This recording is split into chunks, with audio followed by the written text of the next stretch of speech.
What's up? I'm enjoying this. Just looking at my own face. My teeth. My poor teethus.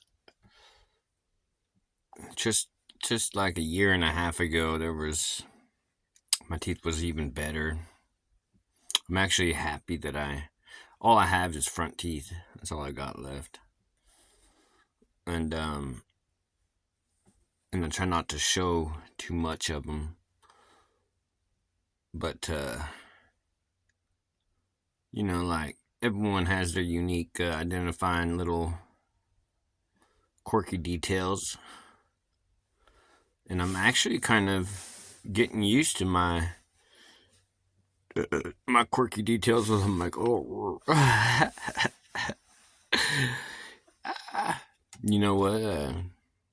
If you if you end up mixing uh, laughter and joy with pain enough, eventually they'll just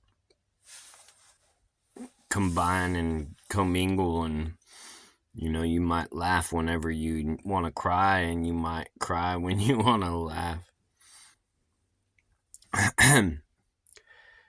Which I guess is a coping mechanism.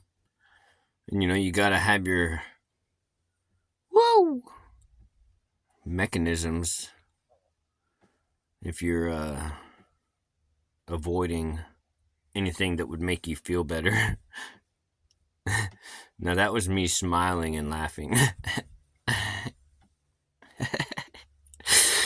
Stop it. Anyhow, and I would try to get rid of this stuff. I'm not supposed to, I'm trying my nose will bleed if I bend over to pick something up. It'll just start bleeding. If I lay down flat, then my head'll fill with pain, and it'll probably bleed all over my pillow. So I've been sleeping sitting up. Really, I haven't done that since I was a heroin junkie. uh, so yeah, this will be.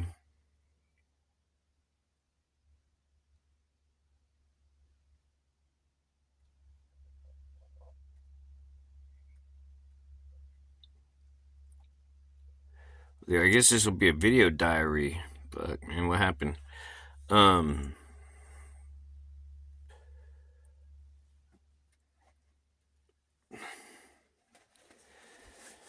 this will be a video diary.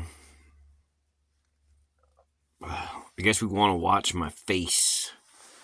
We're gonna have to watch my face. Maybe I ought to have it on camera all the time. That way, next time it bumps up against something, we'll be able to figure out what it was that happened. Uh, but it's the middle of the night right now, and that is so ugly up there. I actually have the wood that I'm gonna replace and real thin, like veneering. I'm going to put up here. I have it all cut and prepared and everything. And that'll be cool to add to the video diary too. I'm sorry that I have this in my video diary of my face. So that's why it looks so shitty, is because damn it. So it's leaking again. I need to know when it's gonna have. I'll have to get up on the roof again and make sure that my flap is covering everything. I should do that right now. It's important. But just now I got dizzy just because I moved my eyes from left to right, right to left. Anyway, so yesterday is already yesterday now. So I got to see my doctor, or I wish she was my doctor. She was so sweet. She's probably the prettiest doctor in the world, probably. Uh, or maybe I just liked her because she actually had compassion. I would clean up my nastiness, but it just gets, I just cleaned it up, I went to clear some dishes and stuff so I could clean some of my big cast irons. And just doing that made me start bleeding and shit. I have to cough very gently because if I cough like a normal person, then I will bleed a lot. I suppose it's because there's bones that are protruding into my sinuses. And it feels weird too. You can tell whenever the blood's about to flow because it lubricates everything in there and everything starts, it unsticks and, starts moving around. It's like, whoa. My face farted yesterday. I actually felt like air escaped from a cavern that not normally there.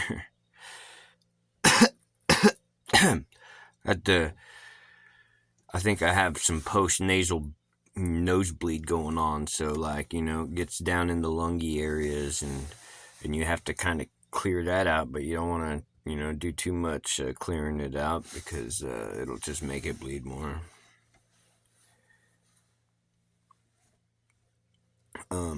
The bruising is beginning. People are gonna start looking at me a little. Well, everyone was looking at me pretty funny yesterday. They didn't know if I was just giving them the stink eye or what. But when I go out into the public, I go ahead and shove some stuff in my nose so that I don't just have a bunch of scabs all over my damn face. And then they know that obviously that gives them a little bit of a relief that I'm not just giving them the stink eye and I'm about to go and pull their pants down or something.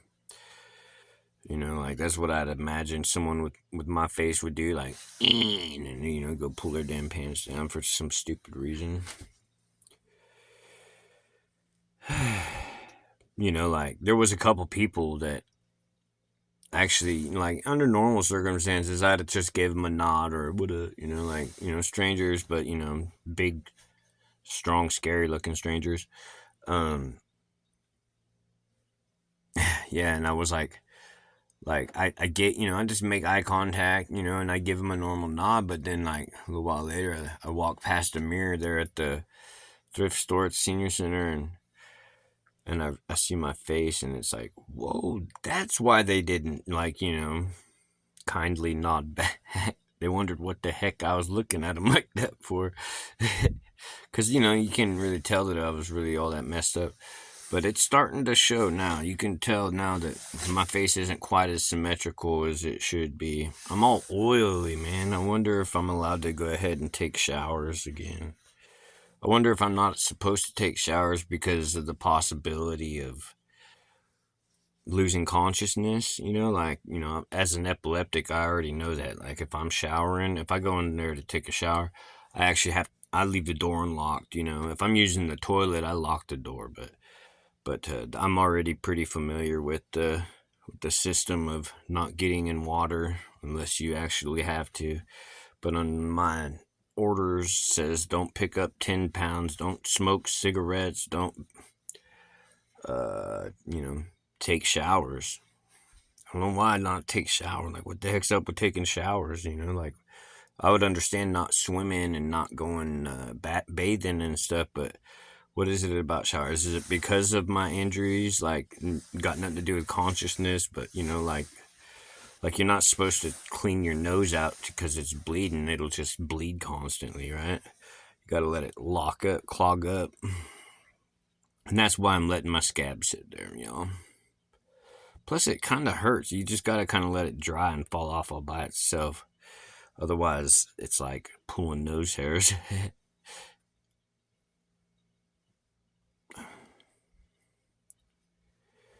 Kind of enjoy pain at this point. As you can see, I'm moving a lot, right? I'm rocking. That's a coping mechanism. It's not because I feel really good. No, I was going to make a good point besides I like my doctor and I wish he was my forever doctor. I think that was my main point that I've made so far, but I think there was something else. Well, this is my video diary, and so this is the next day already, and this is the progression of my beautiful face, and eventually I'll get to look like someone with like who's got a cool scar on their face or something that looks good that all the women like. I don't know. Maybe I could look as good as heck was his name? That one guy. My mom was always all about him. On Ghost, if he would like be tough like him, but with a scar on his. He was kind of a pretty boy in that one, but he gets older in life, and then the women just love him more, and then give him a little bit of some roughness, toughness, and I might think that he's a handsome fella, right? Does that make me gay?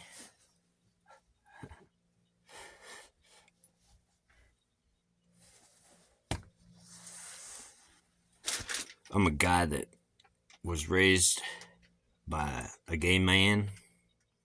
My mom wasn't really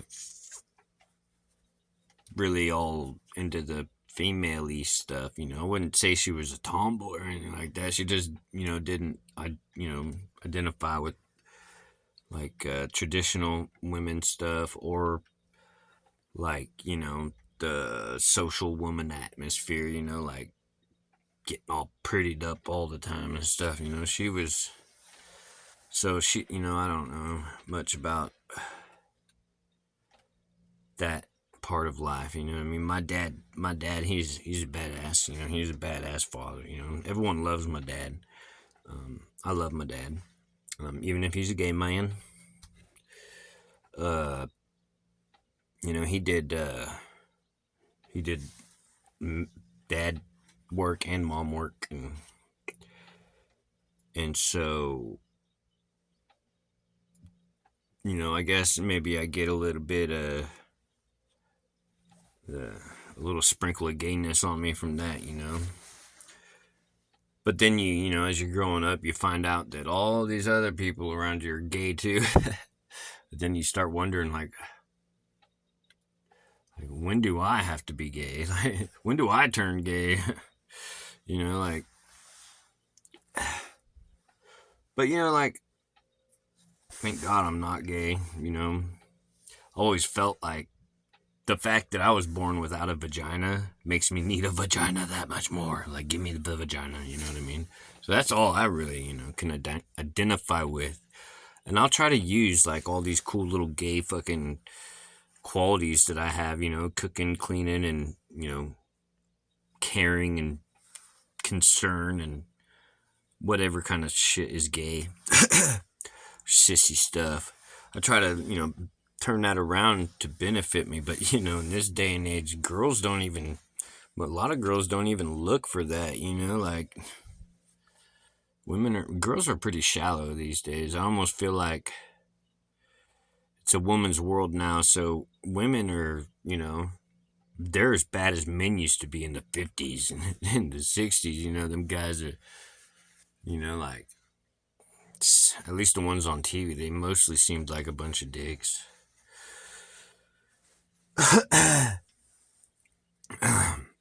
So here's my face for today.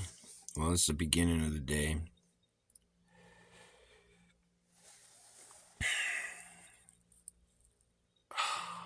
I'm starting to get, like, soreness. I hope that's not like swollen gland or something telling me I have infection. Well, I just started antibiotics. I can't even talk no more. Maybe. Oh man, I'd show like an adjustment right now. Oh, I just had pain go a lot of different places. That sucked. And you see, so what I'm trying to do is show people that I do have pain. I mean, I have to convince the doctors, not to, give me, don't give me drugs, but give me something. And I think what it is that I really don't want from them is I do not want to be injected or have an IV and have them dose me. Like, I mean, unless I am literally about to die of a panic attack, don't even give me, Valium or Ativans or whatever, like. But if I am about to, if I'm scared that I'm about to freaking die for no reason at all, I'll take a little something something. And if I am actually experiencing what I'm going through now, then I will accept a prescription of, Norco or something. But I take them as prescribed now, unlike whenever I was a kid. When I was a kid, man, you'd pop. I never got Norcos when I was young. You'd get just regular Vicodins. They'd have like 500 milligrams of acetaminophen, and I'd pop 4 of them at a time, and then a little while later, 4 more. Man, you get that much acetaminophen in your body, and it's in your blood. It kind of like thins your blood and stuff, and you can smell it. You can actually smell acetaminophen, and that was part of the rush that I enjoyed when I was popping pills to get high. And so, like, I mean, without that big acetaminophen rush with the hydrocodone, the hydrocodone really wasn't that good. You know what I mean? Without that, because when I discovered Norcos, and everyone was like, "Oh, you can get Norcos that are stronger than Vicodin." It's like when I popped the same handful of Norcos as I did Vicodin, I did not get the same, thing in my britches. Um, and I realized well, I mean, whenever you grow up to be a needle junkie, you have to learn all the numbers and letters and stuff and what they mean in your pills. And so that's why I know about them. A Norco is 325 milligrams of acetaminophen, so it's got less acetaminophen in it, and it's got the same amount of hydrocodone. You know what I mean? I'm pretty sure. Doesn't Norco have hydrocodone in it? Yeah. Yeah, it sure does. So that's all it is. Is it's just got a Norco is special because it's got less acetaminophen in it than Vicodin does, and they come in the exact same sizes as Vicodin. You can get a 5, a 7, and a half, and a 10. You know what I mean? Just like Vicodin. So people are like, oh, it's Norco. We gotta charge an extra $1 per pill. It's been a long time since I've bought any pills like that, but like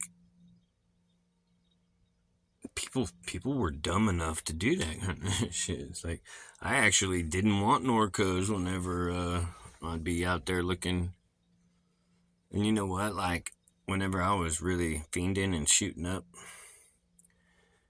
when I didn't have any good drugs to shoot up, and I'd only have a handful of Vicodin or something, like it just didn't work. Like if when you're used to shooting up pills and heroin and stuff, and all you've got is 10 Vicodin, you could pop all 10 of them, and all you're really gonna feel is the acetaminophen, which really wasn't the worst thing in the world. But my terribly dumb fiending ass actually attempted to dissolve the hydrocodone. I tried to get the hydrocodone out of the acetaminophen so I could shoot it up. I mean, that's how desperate I've been.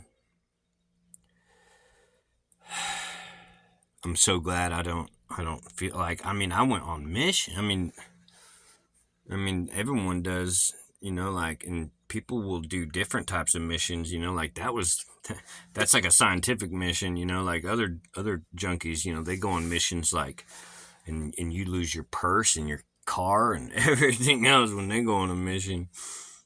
Um, yeah, at least I was screwing myself over. Really, I wasn't screwing other people over. Well, I guess I did. I did a few things I'm not proud of.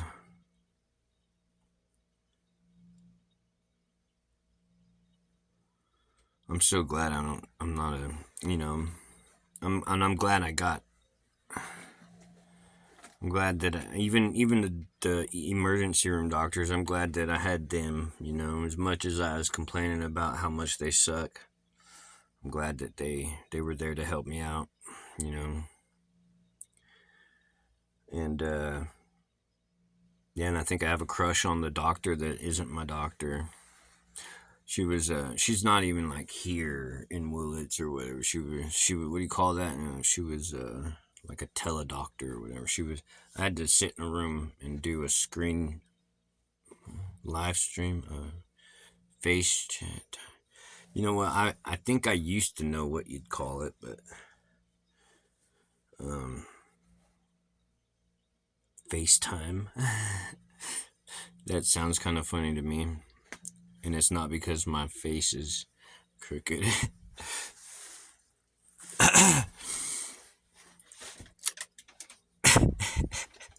You're so bad, Ricky. He's bad. He's bad to the bone. That wasn't even funny, Ricky. Ooh. Uh, in this light, I look like I have brown eyes.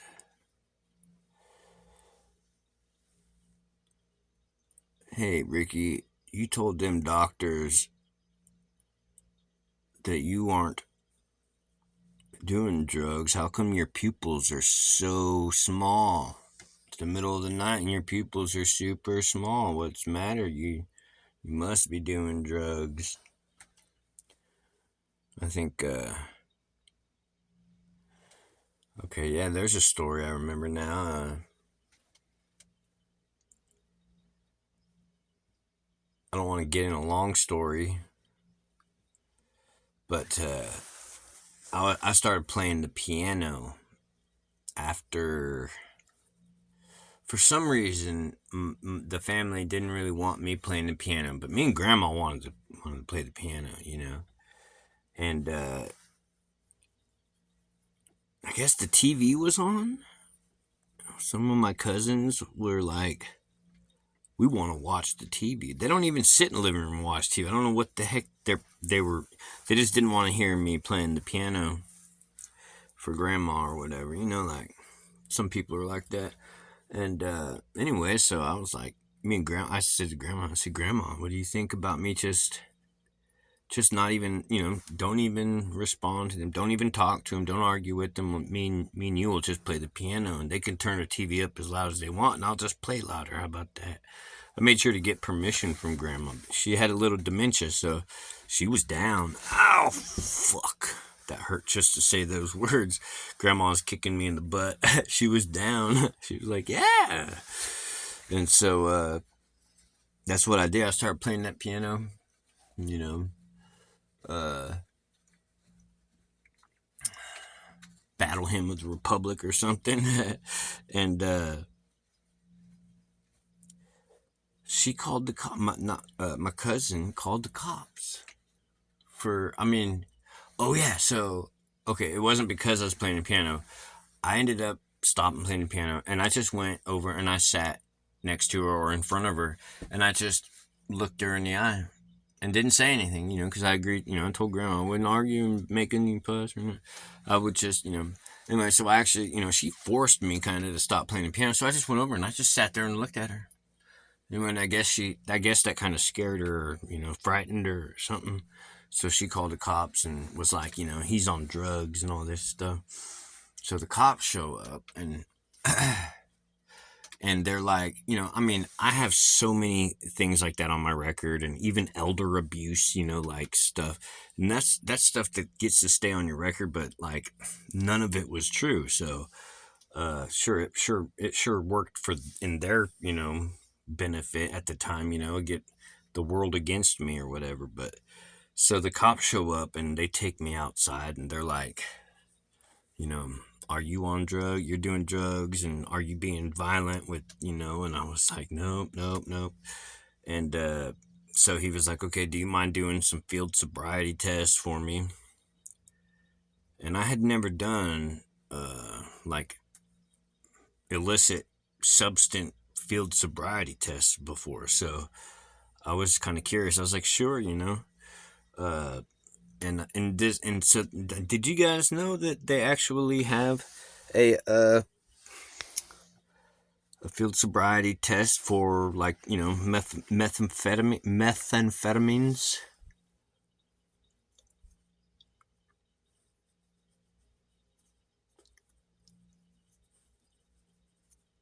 Huh. Um, did you guys know that? Anyway, so what he directed me to do was to stand straight with my feet together, I think. Um, did he have me stand on one leg? I know he had me close my eyes and I think tilt my head back and count to 30. I don't know if I had to lift a leg or put my finger on my nose and keep it there. And, I don't know if I had to do that. I can't remember, but I know I had to count to 30 and I was supposed to do it in my head and tell him when I got to 30. And he would be watching his clock. So that's the field sobriety test to see if people are on meth. So I did that and I counted to 30 in my head and I said, okay.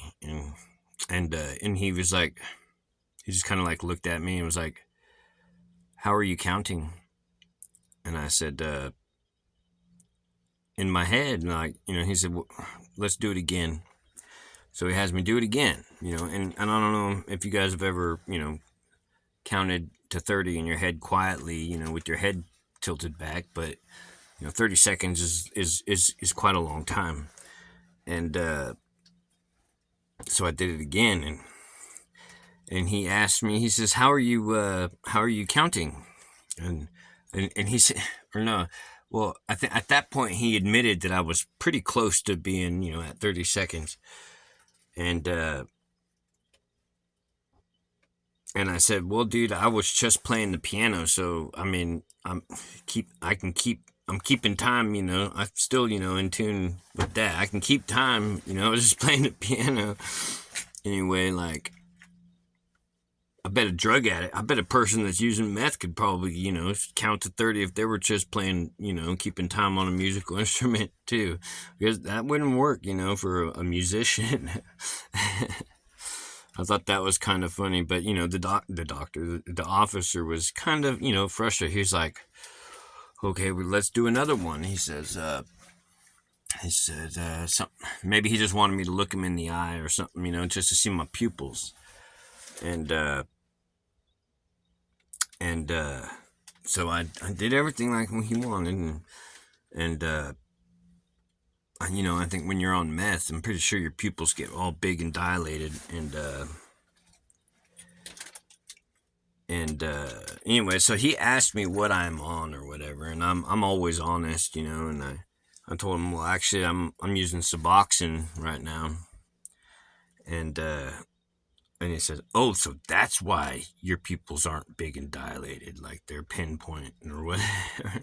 Kind of like I'm just successfully hiding the fact that I'm on meth or something. Like they did everything they could. Even my family, they wanted me to be busted or at least get in trouble for it, whether it was, whatever you call that, whether it was whether I was guilty or not. I love my family,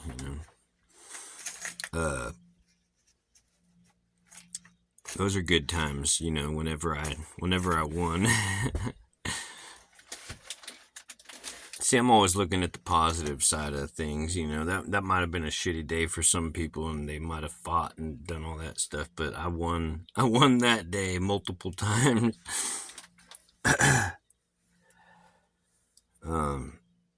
But you know what? Like, I was there with my grandma and I was helping my grandma run the show. It was my grandma's show. It wasn't me making decisions and deciding what to do. I always made sure to clear it with grandma first, and which is why she loved me so much and she, trusted me. Even like once she got to, once there were so many people around every day, like, and she ended up having like, her other daughter moved in and started helping her, and she did slowly start forgetting exactly who I was, but she always knew that she trusted me. She could tell it, she trusted me.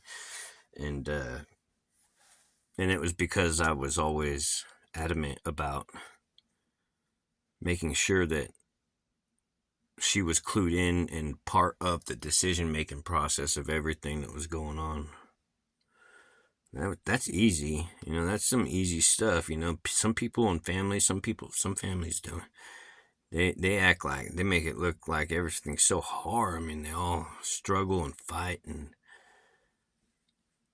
it's actually pretty easy when you're actually, a live-in caregiver or trying to maintain the status of a person's life and estate. And it's easy if you actually just do everything that they say and want.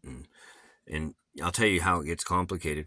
Well, they have dementia. They don't actually think clearly, so we're not, so we're going to have to just start making our own decisions and doing things our own way. And I might even have to go to court and get, and I'll tell you what, man, it gets complicated. It gets complicated when you start doing that kind of stuff.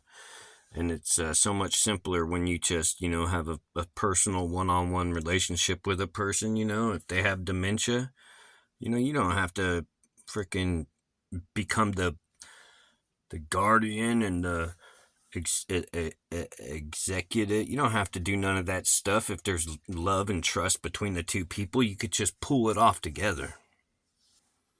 I didn't have to do any of that stuff.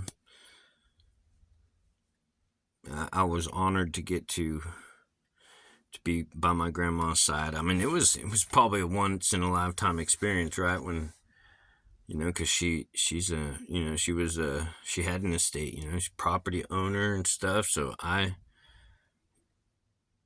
was doing the things that she and my grandpa would have been doing, which, I'm probably never ever be in that position. I'll never be in the position that they were in, owning property and multiple cars and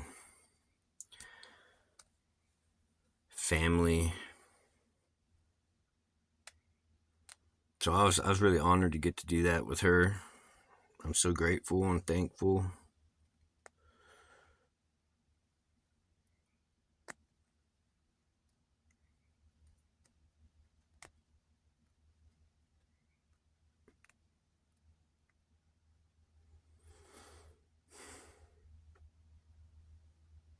Sometimes I wonder, should I have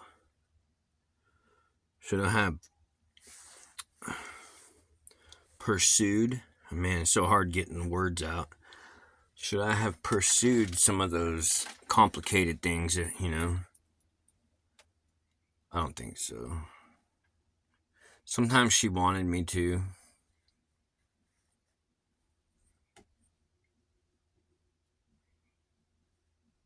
She was quite disappointed whenever I seceded my position next to her to my aunt. I let my aunt go ahead and be the live-in, be the right-hand man, be her highest cupbearer for the last 2 or 3 years max, maybe, I don't know. She got to do what I was doing. My grandma was, I'll tell you what, cause see, I slept in the living room like with my grandma. So once I seceded my position,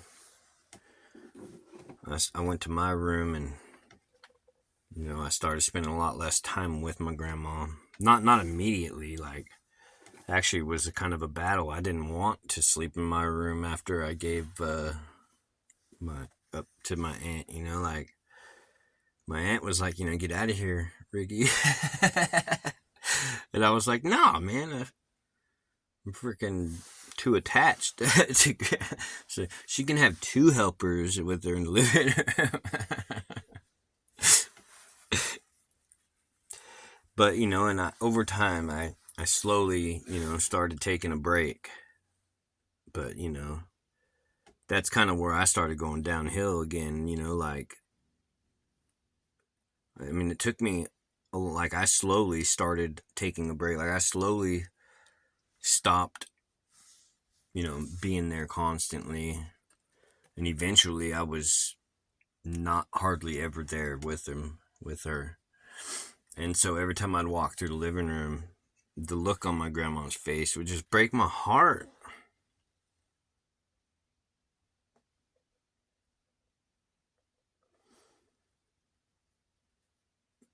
But it changed after a while. It did change because she eventually, the look on her face, it was happy because I just walked through the living room.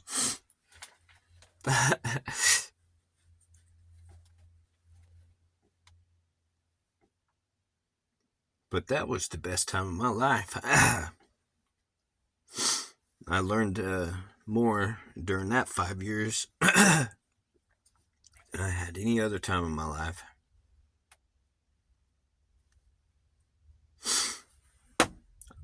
Anyways, love you, Grandma, and everyone else. I like you all too. Some of you suck. I'll probably make another face video later.